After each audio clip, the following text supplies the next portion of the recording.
Bonjour, je m'appelle Peng Xiang, praticien en médecine traditionnelle chinoise, aussi praticien en consultation feng shui. Aujourd'hui, parce que je suis le chroniqueur pour Revue Majulie, selon la demande de Julie, aujourd'hui on va parler un peu feng shui, cette l'art d'habiter dans son environnement. Et feng shui, probablement, vous avez déjà entendu parler parce que dans le début de l'an 2000, c'était très yin. Hein? C'est comme la mode, beaucoup de monde qui parlait de feng shui. Guy Lapage, dans son émission Un gars, une fille, a aussi parlé de feng shui aussi. Donc, si vous allez dans la librairie, probablement, vous êtes encore capable de trouver pas mal de livres qui parlaient de feng shui, mais faites attention. J'ai été allé feuilleter pas mal de livres là-dedans parce qu'il mélange pas mal de styles. C'est comme, j'ai donné, quand je donnais des formations, je donnais une métaphore, c'est comme si vous ouvrez un livre, vous trouvez des paragraphes en allemand puis des paragraphes en japonais. Donc, vous avez fini de lire le livre, mais il mélange pas mal à différents langages. Donc, imagine aujourd'hui, c'est très demandant d'élaborer feng shui dans 10-15 minutes.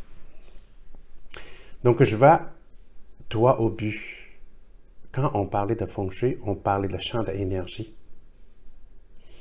Et en tant qu'un consultant feng shui, qu'est-ce qu'on fait quand on fait la consultation feng shui? Et qu'est-ce que ça veut dire feng shui? Donc, le feng shui, c'est une énergie de lieu à ajuster. Donc, le feng, c'est le vent, shui, c'est de l'eau. C'est les deux énergies qui circulent constamment dans notre environnement, qui influencent tous les changements aussi.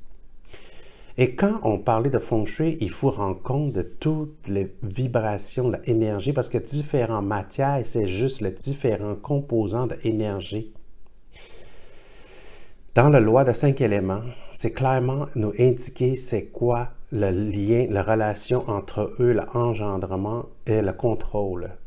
Donc, quand on fait une consultation feng shui, on analyse l'énergie des habitants, parce que on a ajusté le feng shui, c'est pour les habitants. Il faut tenir compte de son énergie. Sinon, c'est comme, OK, j'ai fait une maison très feng shui universelle, n'importe qui habite là-dedans, parfait, il va toujours, la carrière est bonne, la santé est bonne, la relation est bonne. Fais attention à ça. Parce que quand vous achetez une maison, peut-être le feng shui est bon pour l'autre, mais ça ne veut pas dire que c'est bon pour vous. C'est pareil comme il y a certaines personnes qui adorent les mets épicés, l'autre n'est pas capable de goûter. Donc, chacun, il y a une résonance avec son énergie. Et quand on parlait de feng shui, c'est qu'on tient compte le lieu d'énergie. Énergie de terre, la structure, la matière, l'habitant. Mais il y a un principe de base quand même. Quand vous achetez une maison ou vous choisissez une demeure, il faut assurer qu'il y a éclairage, luminosité, parce que tout vit sur Terre dépend le soleil, l'énergie, c'est une énergie qui vient constamment. Donc, la luminosité de l'habitation est très importante. Le deuxième, c'est l'aération. L'air, respire. Donc, est-ce que l'air, il peut bien circuler dans l'habitation? Ça, c'est très important aussi. La troisième, c'est l'organisation. Est-ce que la maison est bien structurée? Si vous, pour aller cuisiner, il faut traverser dans la chambre à coucher, mais là, ça ne marche pas. Hein? C'est un peu l'extrême, là. Donc, parce que le feng shui, on parlait de la maison, mais enfin, la maison, c'est un autre corps pour nous. Imagine la charpente, c'est comme le squelette, système osseux. Et l'isolation, c'est comme la chair. Le jiphok, c'est tenir la charpente aussi. Pour aider à tenir la charpente, c'est comme le muscle. Mais le muscle, il ne peut pas tenir dans l'air. Ça prend la peau, c'est le revêtement, la peinture, le plancher, la tapisserie, etc. Donc, le système nerveux, c'est comme le système électricité. Et le système circulation, c'est comme l'eau propre qui rentre, l'eau sale qui sort. Et la chambre à coucher, c'est comme le cœur. C'est là, l'esprit calme, il repose, la mousse passe. Et le corridor, c'est comme l'intestin. La fenêtre, la porte, c'est comme la bouche. Et le respire. La cuisine, c'est comme l'estomac. La salle d'eau, c'est comme vessie. La salle de bain, c'est comme les reins. La salle à manger, c'est comme rat pancréas. Salon, c'est comme le foie. Donc, la maison, c'est un autre corps pour nous. Et quand on fait la consultation feng shui, on analyse l'énergie des habitants, chaque individu, pour matcher, pour harmoniser. Par exemple, si j'ai des clients me demander, je vais commencer au complet. OK, il veut choisir un terrain, il veut construire une maison. Donc, à ce moment-là, je vais l'aider, il va faire la première sélection. Donc, moi, je vais l'aider les 4 derniers choix pour selon ses besoins, ses énergies, pour donner le conseil A, B, C, D. La décision, c'est toujours mes clients qui prennent le dernier mot. Donc, et après, on va travailler sur l'énergie de le lieu pour tester s'il y a des champs d'énergie, la pluie d'énergie, et préparer le plan préliminaire de la maison. Et avec ce plan préliminaire, ce qui convient à nos clients, parce que c'est eux qui décident c'est quoi la grandeur, la pièce, c'est quoi leurs besoins. Donc, il va prendre le plan préliminaire, aller rencontrer l'architecte, sortir le plan architectural. Donc, et quand le contacteur, il vient creuser, préparer le coffrage avant de couler la fondation, dans le milieu, on a des cérémonies à faire. Il y a des souhaits, il y a des pièces, des cristaux, mais dans le boîte, on va la mettre là-dedans aussi. Il y a des cérémonies pour ça. Et quand la maison est construite jusqu'à milieu, avant qu'il ait fermé toute le jipak intérieur, il y a des cristaux à des objets, des mantras à différents endroits, on met dans le mur. Et avant, quand c'est fini construit, avant de déménager là-dedans, on a une cérémonie d'harmonisation et purification. Pourquoi? Parce que tout le matériel, il vient d'un peu partout. Donc, il faut harmoniser l'énergie. Et il y a une purification, c'est que pendant le transport, pendant la construction, les travailleurs, tout ça, et l'énergie, on va la nettoyer et le propriétaire va installer l'énergie avec le souhait, une façon de la faire aussi. Donc, c'est ça la consultation feng shui. C'est très important d'analyser l'énergie des habitants parce que cette feng shui, il est fait, c'est pas un feng shui universel, c'est pour les habitants, c'est pour leur énergie. La couleur, l'ouverture, la direction, le décor, le matériel qu'on utilise. Tout tient compte de ça. C'est un travail d'harmonisation. Je vais vous donner une image, peut-être vous allez... c'est ça qu'on dit, une image vaut 1000 mots. Hein? Je ne sais pas si vous avez déjà joué des aimants. Vous savez c'est quoi un aimant? Hein? Le métal, pouf, ça colle. Mais si vous avez des coupes de blocs des aimants qui est placés, la distance assez bien pour qu'ils ne se collent pas entre eux. Et si vous faites rouler un bille en métal entre eux, ils risquent de se faire tirer par un et l'autre parce qu'il y a une influence d'attraction.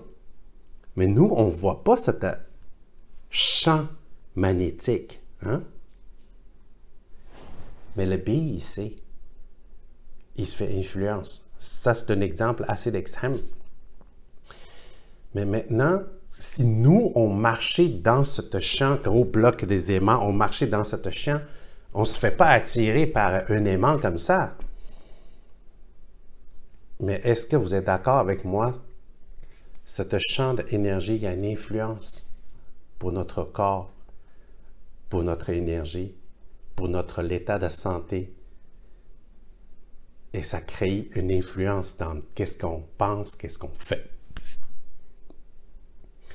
Là, j'ai utilisé des aimants, ce champ d'énergie assez visible, mais visible dans le sens assez puissant, prononcé. Mais vous savez que des matériels, un lit en métal, un lit structure en métal, un lit structure en bois, que vous passez pendant plusieurs heures chaque jour, est-ce qu'il y a une influence aussi pour votre énergie? Les endroits que vous assis, vous reposez, est-ce que le champ électromagnétique, il y a toujours de façon testée, est-ce que c'est favorable? Est-ce que c'est trop élevé? C'est ça l'énergie qui nous influence. Tout est énergie. Nous aussi, c'est juste un composant d'énergie. Et toute la matière, c'est un composant d'énergie. Entre eux, il y a une influence. Ça appuie ou ça nuit. C'est favorable ou c'est défavorable. C'est ça l'ajustement. Donc, c'est un peu ça le principe feng shui. C'est assurer le lieu d'habitation qui favorise à notre façon d'être, créer le bien-être. C'est ça que des fois, quand je rentre dans des maisons, surtout dans des maisons qui coûtent très cher, mais quand on concentrait seulement le décor, veut être suivi, la mode, pas tient compte de notre énergie, vous savez qu'on travaille très fort de procurer une maison très chère, mais c'est à la nuit. C'est comme vous payez un prix très cher, aller dans un restaurant, manger des choses qui vous coûtent très cher, mais en fin de compte, c'est pas bon pour votre santé. C'est similaire. Donc, j'espère que je vous avais donné un peu des informations concernant la feng shui. Et il y a une chose, c'est très important.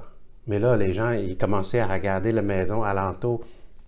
Ils disent, qu'est-ce qui se passe? Est-ce que chez moi, c'est feng shui? Mais faites attention, électromagnétique, c'est que dans la maison, le micro-ondes, quand il fonctionne, éloignez-vous. Le faux cuisinier, quand la plaque est avant, au fond, là, restez pas trop longtemps pendant que vous faites cuisine aussi. Parce que le champ électromagnétique, ça influence beaucoup parce que c'est très puissant. Et toute la matière, le métal, faites attention aussi. C'est spécial que quand je vérifiais et j'ai regardé le coronavirus, il restait sous une pièce en stainless, il peut survivre à 4 jours. Parce que le métal, c'est une matière, la vibration est très bas. Donc, le coronavirus, la vibration est très bas. Donc, ça la convient. Mais maintenant, faites attention, c'est pas à cause de la mode, on est tous sautés dans le stainless. C'est pourquoi, quand c'est en bois, on sent chaleureux. On sent bien aussi. C'est bien beau, il y a tout ça de théorie de feng shui, mais jamais oublier, vous avez un appareil qui peut vous indiquer l'intuition. Comment vous sentez bien et non pas seulement à mode, fait comme les autres. Mais pour sentir bien, il faut que vous soyez au moment présent. Si vous êtes tête ailleurs, vous ne vous sentirez pas bien. Je vais finir avec une phrase, c'est très intéressant. C'est que la prière, c'est qu'on parle avec Dieu. On parle au Dieu, l'énergie, la matrice, si vous voulez. Mais comment eux, ils nous répondent? Par l'intuition. Voilà, je vous souhaite une bonne journée et habitez dans votre maison qui a bonne feng shui.